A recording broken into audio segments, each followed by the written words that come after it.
Hello students, do you love traveling? Well, today let's travel to Manipur, the beautiful northeastern state of India. Manipur means a jeweled land or land of gems.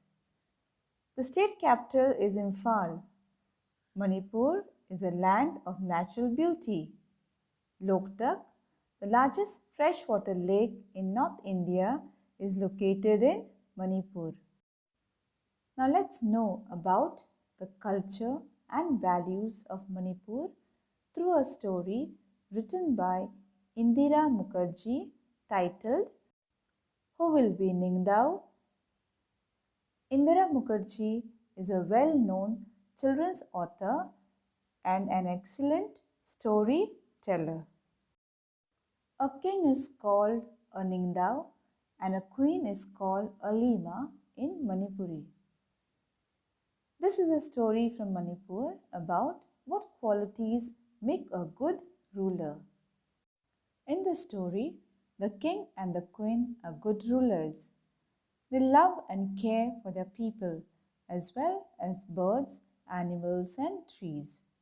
In return, the people and birds and animals too love their king and queen. They have 3 sons and a daughter. After many years, the king feels that it is time to decide the Tangi Ningthou, the future king.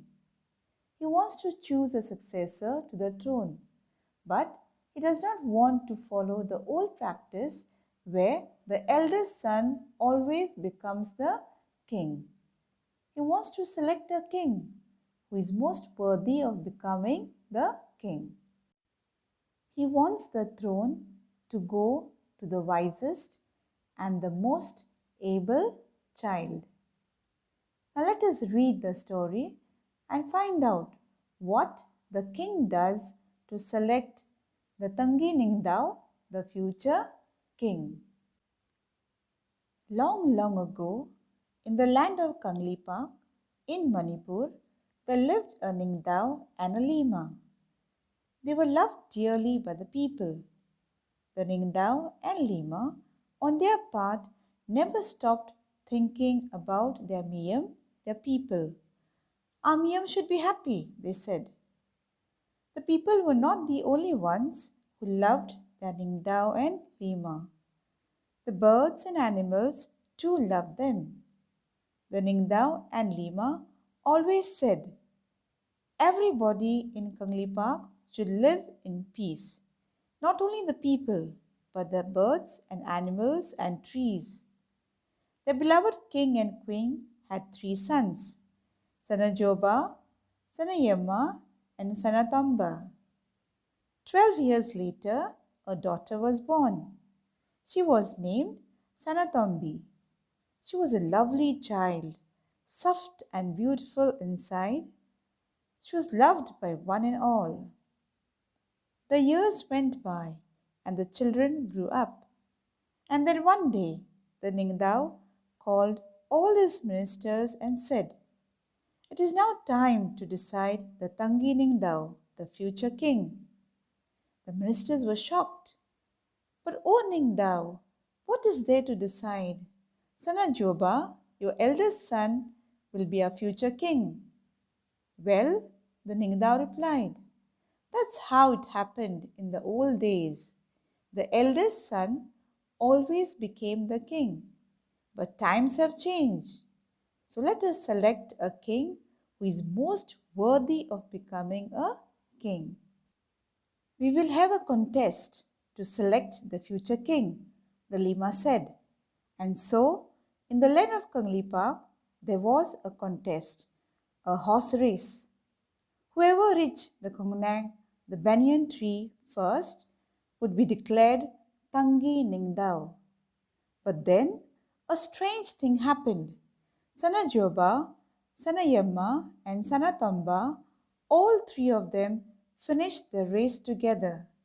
They were expert riders and all 3 reached the finish line at the same time. There was great excitement. "Look at them," the people shouted. Shagal Toba Nupa, such fine horsemen.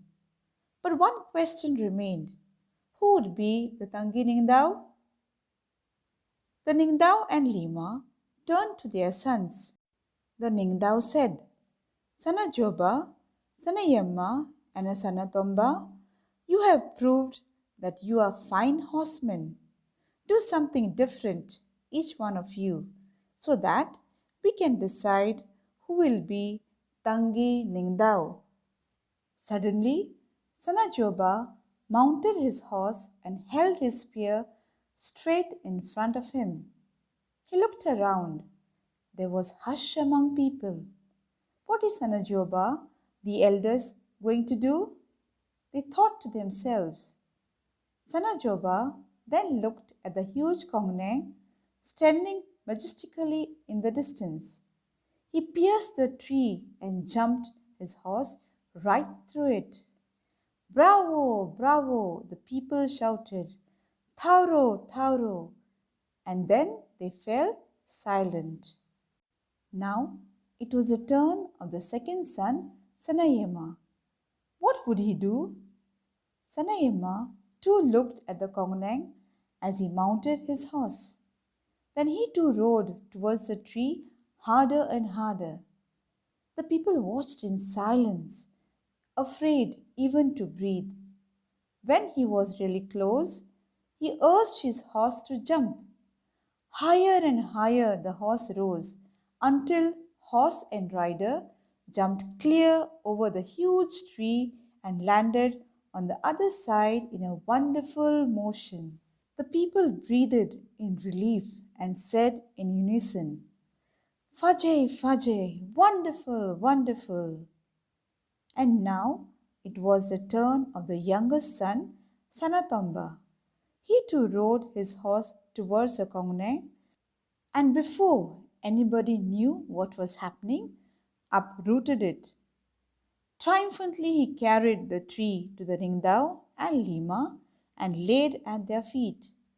Shouts of Tauro, Tauro, Fajay, Fajay filled the mountains. The people grew restless. Why were the Ningthou and Lima taking so long to make the announcement? They craned their necks to see what was happening. The Ningthou and Lima were watching Sanatombi, their 5-year-old daughter. She looked sad and lonely. She stared at the Kongneng, which lay dead by the throne. Birds flapped worriedly around, searching for their homes in the tree. Sanatombi walked up to the Kongneng and whispered, The Kongneng is dead. It was hurt by the spear and now it is dead. The people were all attention. The Ningthou stood up. He looked at the 3 boys. He looked at the little girl. He turned to the people. If anybody is worthy of becoming the ruler, he said, it is little Sanatombi. It was she who told us to look at the soul of the Kongneng. Sanatombi feels the pain of others.